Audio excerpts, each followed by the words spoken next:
Hello दोस्तों। तो ये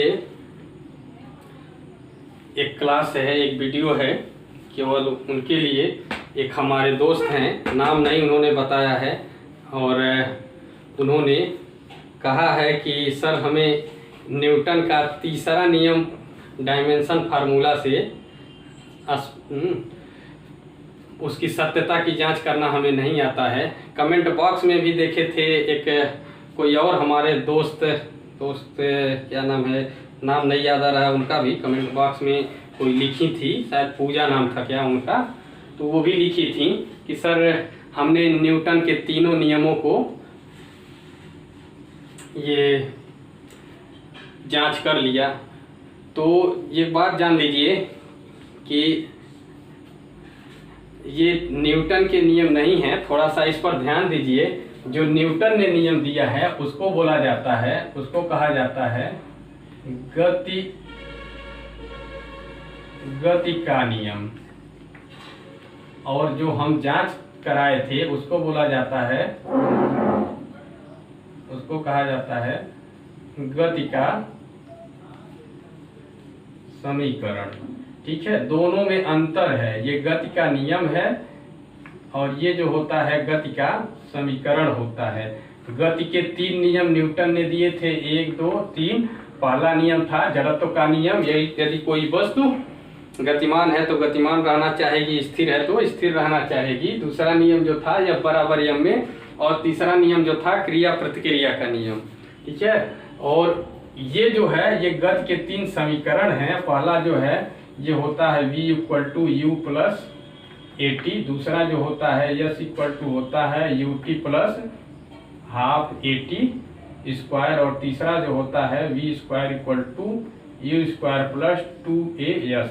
ठीक है, ये दोनों में अंतर है।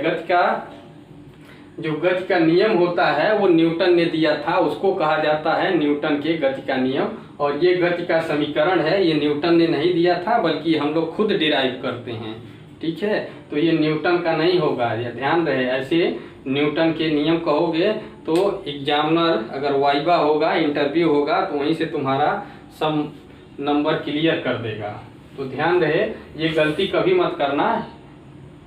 और हाँ, अब प्रूव करते हैं। किसी ने नाम नहीं बताया है और कहा है कि ये वाला जो है न्यूटन का जो तीसरा नियम कहा है, ये न्यूटन का नियम नहीं है। ठीक है, ये गति का तीसरा समीकरण है। ध्यान रहे, अब ये गलती ना करना, ये गति का तीसरा समीकरण है। ठीक है, और ये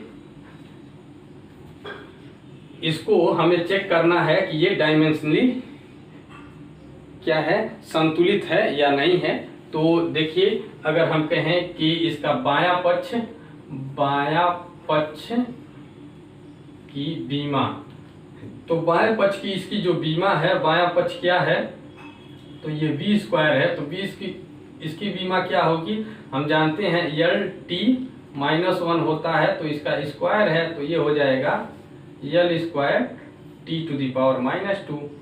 अब दायां पक्ष की बीमा, दाएं पक्ष की बीमा, ये बायां नहीं बाएं है, दाएं पक्ष की बीमा, तो दाएं पक्ष की जो बीमा हो जाएगी वो कितना हो जाएगा, तो दाएं पक्ष कितना है, u² है + 2as है। ठीक है, तो ये तो यही चीज है, वेलोसिटी है, चाहे इनिशियल रहे चाहे फाइनल रहे।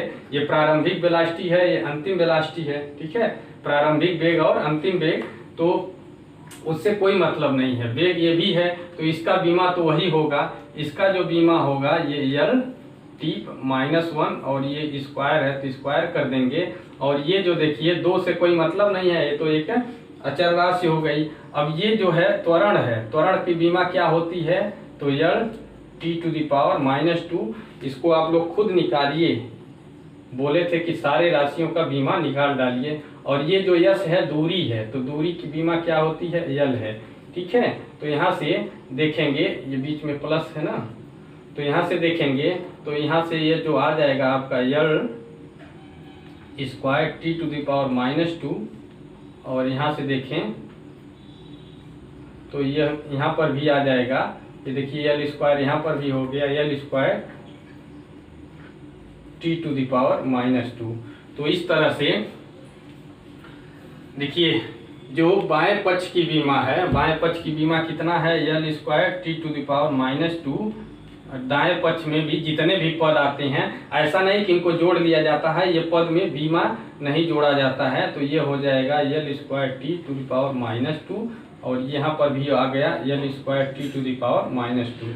ठीक है, तो ये दोनों देख सकते हैं कि बाएं पक्ष की जो बीमा है वही दाएं पक्ष की बीमा है, तो यह कहेंगे कि यह समीकरण सत्य है।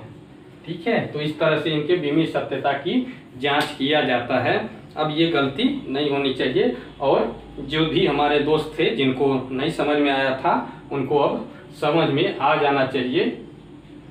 ठीक है, और भी कोई आपको समस्या हो तो आप कमेंट करिए, ऐसे भी उनके लिए भी वीडियो जारी किया जाएगा। धन्यवाद।